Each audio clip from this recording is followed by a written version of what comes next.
Hello, ഇന്ന് നമുക്ക് കോട്ടയത്താണ് കേട്ടോ വെഡ്ഡിങ് വർക്ക് ഉള്ളത്. ഒരു ഹിന്ദു ബ്രൈഡൽ വർക്കായിരുന്നു. അപ്പോൾ അതിന് വേണ്ടി ഞാനും ഫാത്തിമയും രാവിലെ തന്നെ 3 ലഗേജായിട്ട് ഇറങ്ങിയിട്ടുണ്ടായിരുന്നു. ആദ്യം നമ്മൾ പോയത് റെയിൽവേ സ്റ്റേഷനിലേക്കാണ് കേട്ടോ.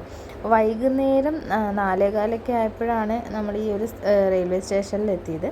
പിന്നെ ട്രെയിനിൽ കയറി അടുത്ത് കണ്ട സൈഡ് സീറ്റിൽ തന്നെ കയറിയിരുന്നു. നമ്മുടെ സീറ്റൊന്നും അല്ല, കണ്ടവരുടെ സീറ്റാണ്.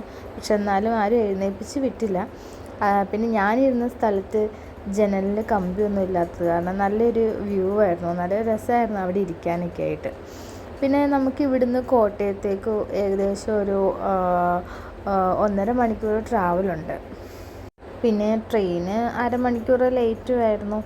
അപ്പോൾ അതുകൊണ്ട് നമ്മളൊരു 7:30 ഒക്കെ ആകുമ്പോഴേക്കും എത്തുന്നുള്ള പ്രതീക്ഷയിലാണ് പോകുന്നത്. ആക്ച്വലി നമുക്ക് 2 വർക്കുണ്ട് കേട്ടോ. ഒന്ന് കോട്ടയത്തും ഒന്ന് പാലക്കാടുമാണ്. രണ്ടും അടുത്തടുത്ത ദിവസങ്ങളിലാണ്. അപ്പോൾ എന്താകുന്ന ഒരു 7:30 ആയപ്പോൾ നമ്മൾ ഹോട്ടലിൽ എത്തിയിട്ടുണ്ട് കേട്ടോ. ഹോട്ടൽ അഞ്ജലി പാർക്കിലാണ് നമ്മൾ വന്നത്. ഇവിടെയാണ് ബ്രൈഡ് നമുക്ക് വേണ്ടി റൂം ബുക്ക് ചെയ്തിട്ടുള്ളത്. നമ്മുടെ ബ്രൈഡ് മലയാളിയാണെങ്കിലും ബ്രൈഡിൻ്റെ പയ്യൻ വന്നിട്ട് തമിഴ്നാടാണ്. അപ്പോൾ 2 ട്രഡീഷനും കൂടി മിക്സ് ചെയ്തിട്ടുള്ള ഒരു കല്യാണമാണ്. ഒരു 6-7 സാരി ഡ്രേപ്പിംഗ് തന്നെ വരുന്നുണ്ട്. രാത്രി 11 മണിയൊക്കെ ആകുമ്പോഴേക്കും ബ്രൈഡ് എത്താമെന്നാണ് പറഞ്ഞിട്ടുള്ളത്. അതുകൊണ്ട് നമ്മൾ റൂമിലേക്ക് കയറിയിട്ട് സാധനങ്ങളൊക്കെ ഒന്ന് എടുത്ത് വെച്ച് ഒന്ന് ഫ്രഷപ്പ് ആയിട്ടോ ആദ്യം തന്നെ. പിന്നെ കുറച്ച് ഫോട്ടോസൊക്കെ എടുത്തു. പിന്നെ നമ്മൾ ഒന്ന് ഫ്രഷായിട്ട് പിന്നെ നമ്മൾ ഫുഡ് കഴിക്കാനായിട്ട് പോയിട്ടുണ്ടായിരുന്നു. നമുക്ക് സ്ഥലമൊന്നും അറിയത്തില്ലാത്ത കാരണം ആദ്യം കുറച്ച് നേരം ഇറങ്ങി നടന്നു. പിന്നെ ഒരു ഷോപ്പ് കണ്ടു, അവിടെ കയറി നമ്മൾ 2 പേരും ഷവർമയൊക്കെ കഴിച്ചു. പിന്നെ റൂമിലേക്ക് തന്നെ തിരിച്ചു പോന്നു കേട്ടോ. ഞങ്ങളങ്ങനെ പോവുകയാണ്. ഒരു 11 മണിക്ക് ബ്രൈഡ് വരാമെന്ന് പറഞ്ഞിട്ടുണ്ട്. കാരണം വന്നു കഴിഞ്ഞാൽ നമുക്ക് അപ്പം തന്നെ വർക്കും സ്റ്റാർട്ട് ചെയ്യണം. കാരണം 6-7 സാരി ഡ്രേപ്പിംഗ് ഉണ്ട്. സോ ഈ ഒരു സാരീസൊക്കെ നമുക്ക് പ്രീപ്ലീറ്റ് ചെയ്ത് വെക്കാനുണ്ട്. അപ്പോൾ അത്രയും ലോങ് അവേഴ്സായിട്ടുള്ള വർക്കാണ് നമുക്ക് വരുന്നത്. ഉറക്കമൊന്നും ഉണ്ടാവാൻ സാധ്യതയില്ല. അപ്പം ഞങ്ങൾ നേരത്തെ കിടന്ന് ഉറങ്ങാം എന്നുള്ളൊരു പ്ലാനിൽ നേരത്തെ റൂമിൽ കയറി. പിന്നെ റൂമിൽ വന്നിട്ട് കുറച്ച് ക്ലീനിങ് പ്രോസസ്സ്. പിന്നെ നമ്മുടെ ബ്രൈഡ് വന്നത് രാത്രി 1 മണിക്കാണ്. ഞങ്ങളപ്പം തന്നെ സാരിയുടെ പ്രീപ്ലേറ്റിങ്ങും കാര്യങ്ങളൊക്കെ തുടങ്ങിയിട്ടുണ്ട് കേട്ടോ. ഇതാണ് നമ്മുടെ ബ്രൈഡിൻ്റെ പേര് നന്ദന എന്നാണ്. ആൾ റീലെടുക്കാനുള്ള പ്ലാനിങ്ങിലാണ് ഇങ്ങനെയൊക്കെ കാണിച്ചു കൊടുക്കുന്നത്. പിന്നെ സാരിയൊക്കെ നല്ല അടിപൊളി സാരിയായിരുന്നു. ഒരു സ്പെഷ്യൽ കളറൊക്കെ ആയിരുന്നു. ഞങ്ങൾ രാത്രി തന്നെ അത് പ്രീപ്ലീറ്റിങ് കാര്യങ്ങളൊക്കെ ചെയ്ത് വെച്ചു. ഒരു സാരിയൊന്നുമല്ല, 5 സാരി 2 പെട്ടി ഓർണമെൻറ്റ്സൊക്കെ ആയിട്ടാണ് ആൾ വന്നിട്ടുണ്ടായിരുന്നത്.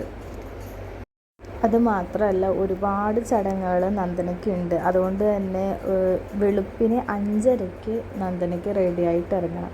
സോ നമുക്ക് അത്രയും നേരത്തെ എല്ലാ വർക്കും തീർക്കണം കേട്ടോ.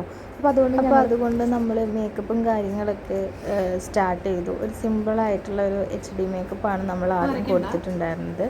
ഫ്ലവേഴ്സോ കാര്യങ്ങളോ ഒന്നും വന്നിട്ടുണ്ടായിരുന്നില്ല. അപ്പോൾ ഫ്ലവേഴ്സൊന്നും ഇല്ലാതെ തന്നെ ഒരു ലൂസ് ഹെയർ സ്റ്റൈലാണ് ഇപ്പോൾ കൊടുത്തിട്ടുള്ളത്. പിന്നെ സാരി ചേഞ്ചിങ്ങിൻ്റെ സമയത്ത് ഫ്ലവേഴ്സൊക്കെ അറേഞ്ച് ചെയ്ത് വേറൊരു ലുക്ക് ചേഞ്ച് ചെയ്യാം എന്നുള്ളൊരു പ്ലാനിങ്ങിലാണ് നമ്മൾ ഈ ഒരു ലുക്കിലേക്ക് എത്തിയിട്ടുള്ളത് കേട്ടോ. അപ്പോൾ ഇതായിരുന്നു നമ്മുടെ നന്ദനയുടെ ഫൈനൽ ലുക്ക് കേട്ടോ. നല്ല അടിപൊളി സാരി, നല്ല ഓർണമെൻറ്റ്സ് ഒക്കെ ആയിട്ടാണ് ആൾ വന്നിട്ടുണ്ടായിരുന്നത്. നല്ല രസമുണ്ടായിരുന്നു കാണാനൊക്കെ ആയിട്ട്.